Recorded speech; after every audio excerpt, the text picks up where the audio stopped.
Você sabia que o livro que você lê todos os dias tem uma anatomia cheia de segredos? E cada partezinha tem um nome técnico específico que vai te surpreender. Hoje eu vou te mostrar a anatomia externa de um livro, desde a brochura até a elegância da capa dura. Olá, tripulantes! Sejam bem-vindos ao canal da Narrativa Editorial. E se você adora livros e quer aprender mais sobre design editorial, já deixa o seu like aqui embaixo. Isso com certeza vai ajudar com que esse vídeo chegue a mais pessoas que amam o universo de livros tanto quanto a gente. E claro, se inscreve aqui no canal para não perder mais nenhuma dica valiosa como essa. Agora, eu quero saber, qual tipo de acabamento você prefere mais? O livro de brochura ou o livro de capa dura? Comenta aqui embaixo que eu quero saber. Vamos começar então pelo tipo de encadernação mais comum. É o tipo de encadernação que a gente vê todos os dias. A maioria dos nossos livros das nossas estantes são esse tipo de acabamento e brochura. E ele pode ser somente colado ou costurado e colado. Uma das variações da anatomia desse formato brochura é que ele pode ou não ter orelha. No caso, a gente vai estar falando, né?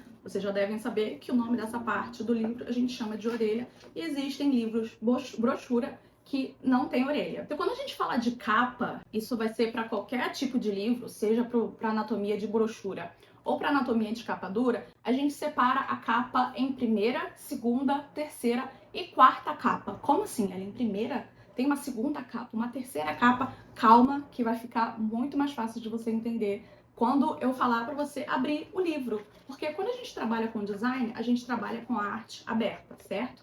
Então a arte no nosso computador vai estar assim.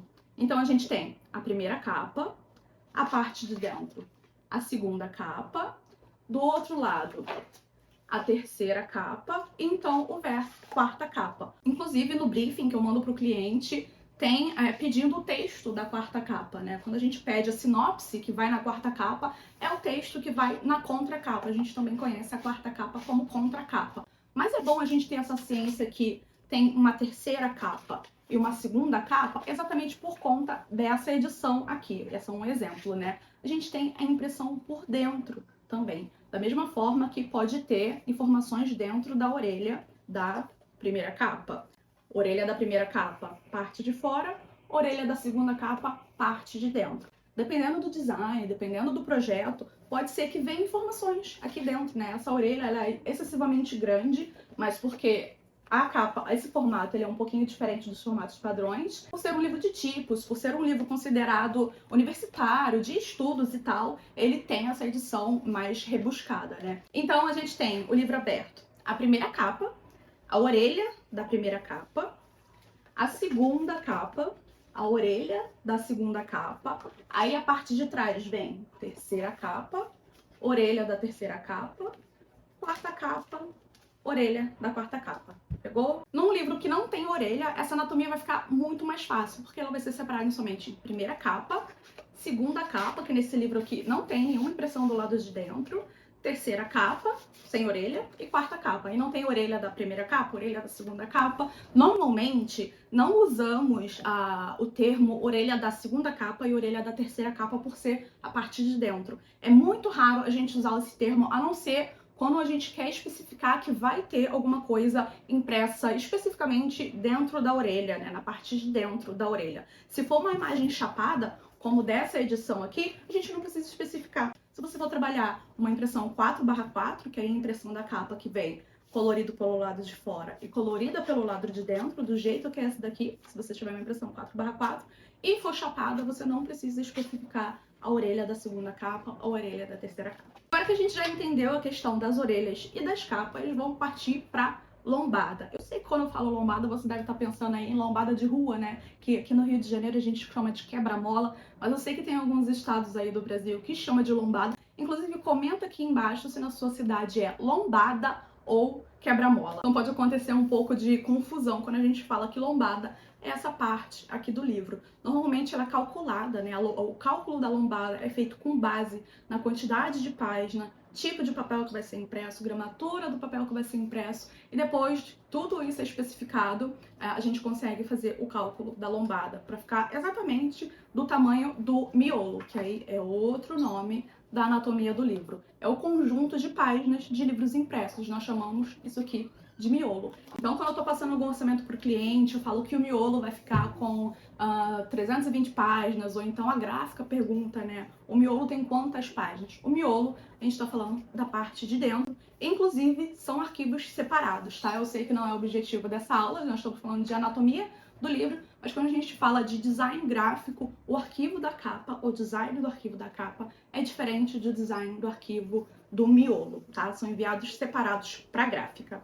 E por último, para a gente encerrar a anatomia do livro da brochura, nós temos esses contravincos que existem para ter essa mobilidade da capa, né? É normalmente 1 centímetro dentro da lombada. É por isso, inclusive, que o miolo, a margem do miolo da diagramação precisa ser meio centímetro maior do que todas as outras margens. Se você tá por fora, tá boiando o que eu tô falando, se quiser se aprofundar na produção e diagramação de livros impressos, o meu curso Guiando Palavras está aqui para te ajudar desde a teoria até a prática. O link vai estar aqui na descrição. Os livros de capa dura, para mim, são sempre verdadeiras obras de arte, mas quando a gente olha mais perto para cada um desses elementos e como cada um desses elementos que a gente nem imagina que exista tem nome, que tá aqui e a gente não percebe, fica mais incrível ainda.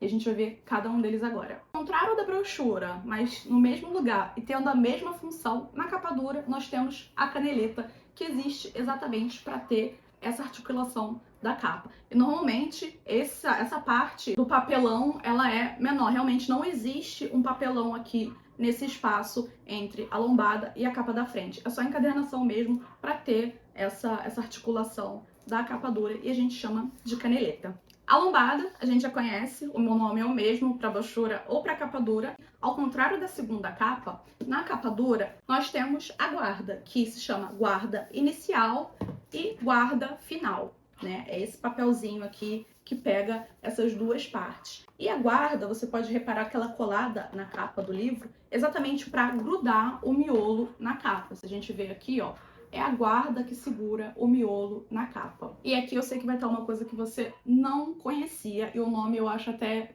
muito interessante, muito diferente, que é o débrum.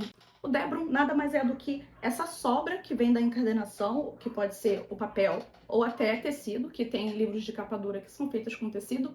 Então essa sobra de papel ou tecido que fica aqui e é dobrado para dentro e vem por baixo das guardas. Então essa parte de sobra aqui que fica dobrado para dentro e vem por baixo das páginas guardas são o débrum. Já essa sobra que a gente tem da capa dura em relação ao miolo, a gente tem essa sobra para todos os lados, nós chamamos de ceixa. Essa sobrinha que tem da capa em relação ao miolo. Então, aproveitando que estamos falando da lombada, vou mencionar também o cabeceado, que é aquele detalhe de tecido no topo da base da lombada. E por último, mas não sempre obrigatório em todas as edições, nós temos o fitilho, que serve como um marca-página. O livro de capa dura pode ou não ter um fitilho, ele acaba se tornando um acessório, né? Não se torna obrigatório. E essas são a anatomia do livro de capa dura. Agora que você conhece a anatomia externa do livro, eu tenho certeza que ficou muito mais fácil escolher o que melhor se adequa para o seu projeto, não é mesmo? E se quiser mais conteúdos como esse, dá uma olhadinha aqui nos vídeos recomendados que eu deixei para você. E não se esquece de se inscrever aqui no canal para ter mais conteúdos sobre capa,